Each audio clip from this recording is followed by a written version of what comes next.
Esta noche y estamos en un momento importante del proceso electoral. El Jurado Nacional de Elecciones ha proclamado ya los resultados oficiales de las elecciones primarias de cara a los comicios del 2026. De las 39 organizaciones políticas que participaron en este proceso, recordemos, 38 lograron superar el umbral de la participación establecida y las habilitan para presentar sus fórmulas y listas de candidatos a los jurados electorales especiales. Sobre este tema, todo este proceso, toda esta coyuntura, vamos a conversar con la doctora Silvia Guevara, experta en Derecho Electoral y además asociada al Instituto ACYA Perú. Doctora, ¿cómo está usted? Bienvenida. Muy buenas noches, gracias por la invitación. Bueno, ¿cuál es su evaluación sobre la forma como se han desarrollado las internas en las organizaciones políticas? Y esto me da pie para luego hablar acerca de algunos incidentes, hechos que han ocurrido en determinados partidos, pero en términos generales, ¿cuál es su evaluación? ¿Hemos tenido realmente una democracia pura en las organizaciones políticas o no? No, lamentablemente, a diferencia de otras elecciones, probablemente ese proceso haya sido el menos democrático. ¿Por qué? Porque del total de organizaciones políticas, solamente 2 han ido por una modalidad abierta, ¿no? Que viene a ser una modalidad un militante, un voto, que vendría a ser en este caso la modalidad más democrática dentro de las que finalmente han elegido, ¿no? Porque la gran mayoría ha ido por la modalidad por delegados, que es la menos democrática.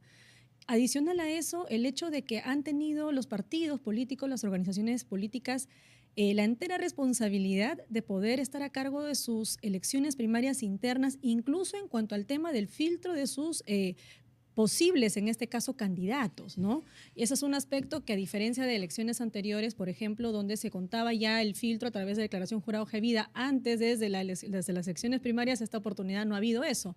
Entonces, se puede decir que dentro del diagnóstico estamos hablando de un proceso poco democrático. O sea, perdón, para que la gente lo entienda, en estas elecciones primarias, ¿cierto? No ha habido una evaluación por parte de los partidos realmente adecuada, debida de los antecedentes, trayectoria de los candidatos o de los precandidatos.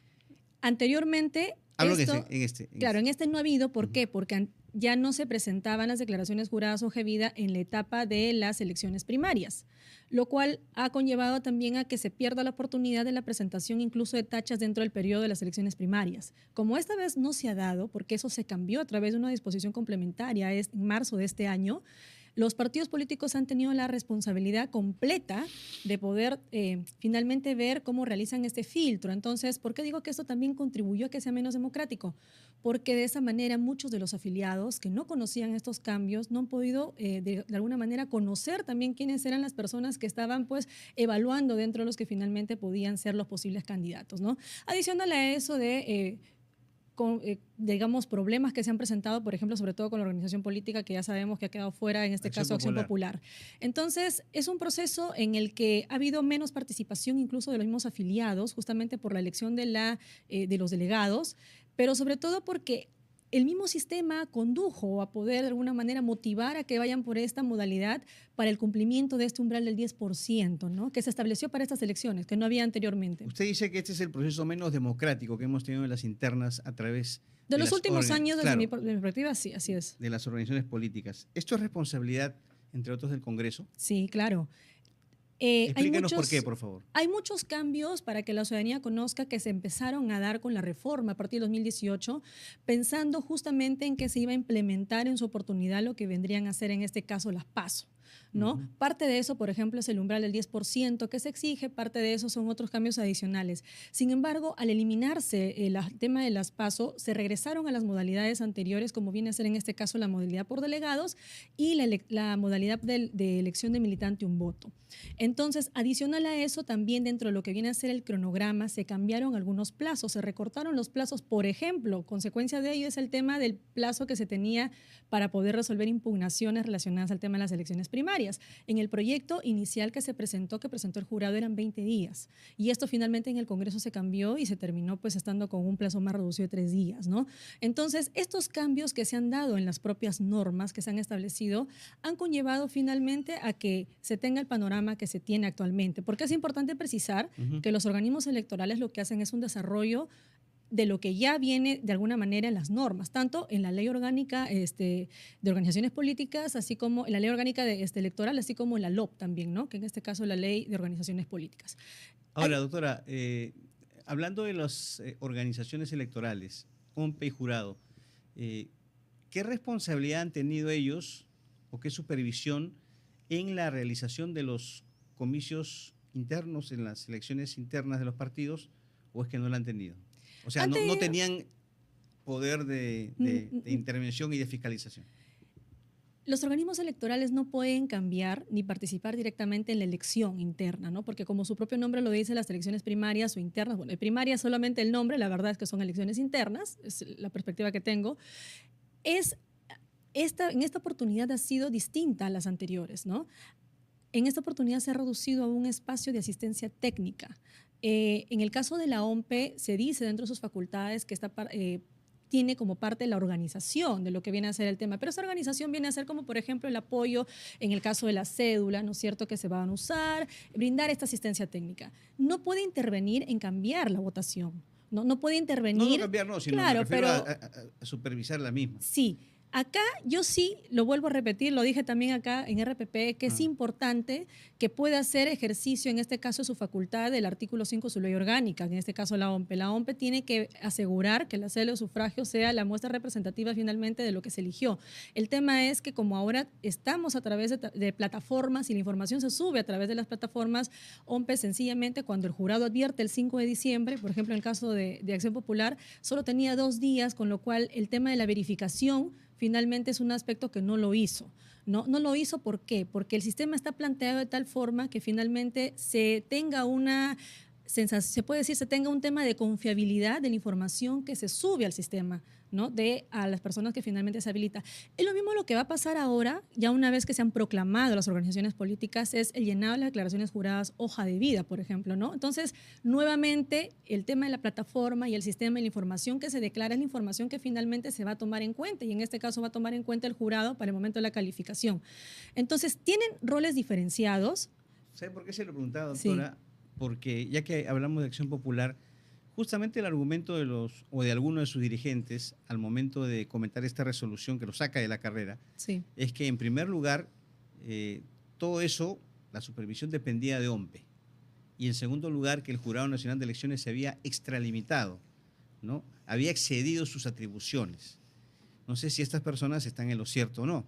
No están en lo cierto, porque en el caso de la OMPE ha tomado una postura de decir, yo me guío de lo que está declarado. Lo que figura en mi sistema es lo que yo me guío. Eso no quitaba que de repente la OMPE pueda verificar que efectivamente en documento físico era lo que finalmente se había declarado. ¿El jurado lo advirtió? Sí, y el jurado lo advirtió 2 días antes de la elección, lo advirtió el 5 de diciembre. Entonces, pudo haber tenido un margen, sí, pero el margen igual era muy corto, ¿no? Porque también el otro riesgo que había es que si tomaba cualquier otra decisión distinta, podía de alguna manera interferir o quizá dilatar o de repente hasta perjudicar el mismo desarrollo del 7 de diciembre, que era prácticamente 2 días después. Por el lado del jurado, a mí me parece que el jurado ha actuado conforme a sus competencias.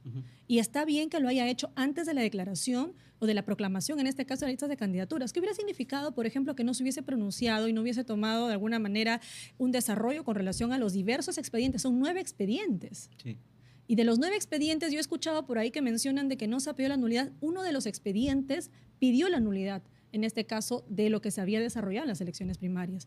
Aparte, por supuesto, sabemos que al ejercer justicia electoral, además ha mencionado de que ha hecho uso del criterio de conciencia. Entonces, a mí me parece positivo, pese a que legalmente, de repente, lo que se hubiese esperado, ¿no?, es que esta evaluación se dé en la calificación de las listas, porque es también la etapa que ahora se viene, va a dar oportunidad a que los jurados electorales especiales puedan advertir si ha habido defectos o no en la democracia interna.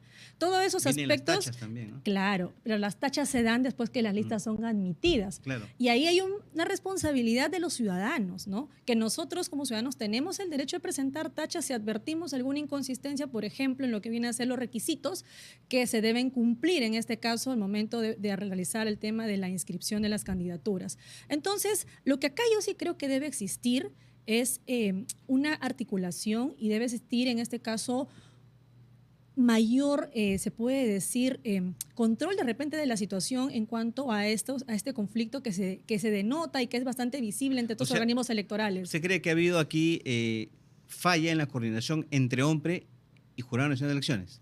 Yo creo que no solo desde acá, yo creo que ya se están haciendo demasiado públicos estas, digamos, discrepancias o posturas diferenciadas que tienen ambos organismos. Acá sí hubiese podido haber una mayor coordinación, quizá OMPE hubiese podido apelar a un rol proactivo y de alguna forma advertir directamente, quizá también estas inconsistencias, si es que ha podido advertirlos. OMPE también tiene su labor de fiscalización, no es la misma que tiene en este caso el jurado, pero digamos a lo que viene a ser las elecciones primarias se aboca a verificar la información que se registra, ¿no? Y lo único que hace prácticamente, y aunque algunos dicen funciona como una mesa de partes, lo cierto es que no es así, sino que tiene que trasladar los votos, ¿no? De alguna forma lo que se ha registrado al jurado. Pero si el jurado está advirtiendo algo, sí podían haber visto la manera quizá de poder encontrar alguna salida legal. Ahora, esto lógicamente denota que existen muchos vacíos legales que tenemos que mejorar más adelante, pero sí es importante que ahora los organismos coordinen, porque no podemos como ciudadanos enfrentarnos a una situación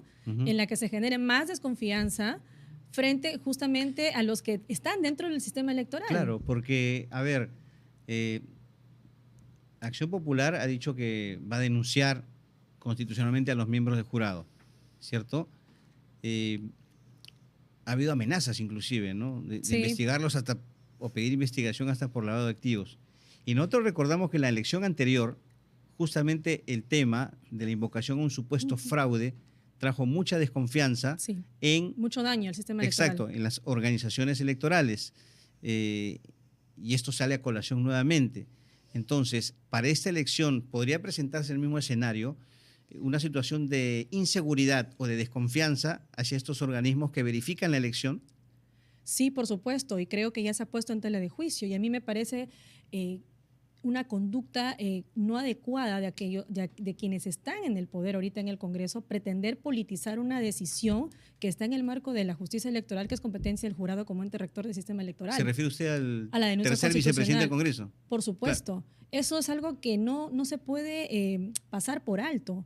No se puede politizar un tema de una decisión judicial. Imagínense todo lo que puedan resolver de acá en la calificación, utilizar en un aparato, en este caso un poder del Estado, para poder pretender encaminar decisiones que en este caso son de completa autonomía, en este caso de un pleno, que no solo son uno, son tres finalmente los que han tomado esta decisión.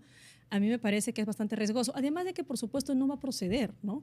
Porque no se le puede denunciar continuamente al presidente del jurado. No, en su condición de presidente, no. Supremo. Sí, pero está con licencia. Así claro. es, no puede, no son pasibles. Entonces, dar estos discursos finalmente, ¿qué generan? Genera más zozobra, genera desconfianza y además se deslegitima también ellos mismos, ¿no?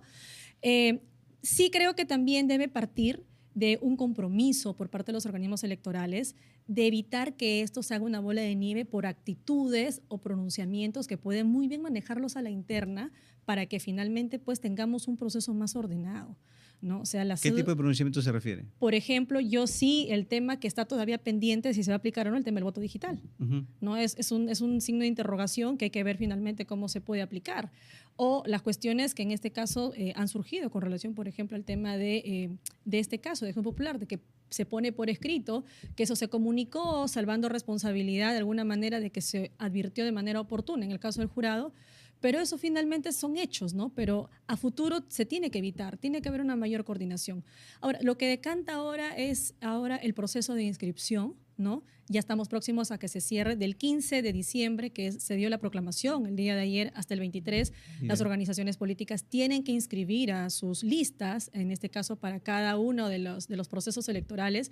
Es importante que se sepa, no vamos a ir a una única elección, vamos a elegir, son distintos procesos que se dan de manera simultánea, ¿no? Vamos a elegir fórmula presidencial, en el Senado vamos a elegir dos modalidades, candidatos nacional, Senado nacional, y Senado a nivel de lo que viene a ser regional, se puede decir, por circunscripción múltiple. Vamos a elegir diputados de la misma forma como elegimos a los congresistas y Parlamento andino. Aparte de eso, ya que se viene en este caso como parte de la inscripción también es el registro de los planes de gobierno, resumen de los planes de gobierno, ¿no? Y por supuesto las declaraciones juradas, hoja de vida de cada uno de los candidatos, que a los ciudadanos nos va a permitir finalmente observar, pues, quién es quién, ¿no? Y finalmente poder ver cuál es la opción más positiva. Doctora Silvia Guevara, muchas gracias por estar con nosotros esta noche aquí en Las Cosas Como Son, y vamos a ver cómo avanza el proceso. Ojalá que avance de la mejor manera y sobre todo que estas sombras de dudas sobre la actuación de los organismos electorales pueda disiparse. Sí, por el bien del de la proceso. democracia. Exacto. Es Del país. importante, sí, necesitamos eso y necesitamos en un proceso sobre todo tan complejo que vamos a tener, un año electoral tan complejo el próximo, necesitamos eso y se debe instar a los organismos electorales a que hagan un compromiso. No solamente se les exige a las organizaciones políticas, sino yo creo también a quienes finalmente están a cargo del desarrollo del proceso electoral. Así es. Bueno, la doctora Silvia Guevara nos ha dicho algo muy, muy importante y es que también culminen estas diferencias o falta de coordinación quizás entre organismos electorales, en este caso Jurado Nacional de Elecciones y OMPE, ya para las próximas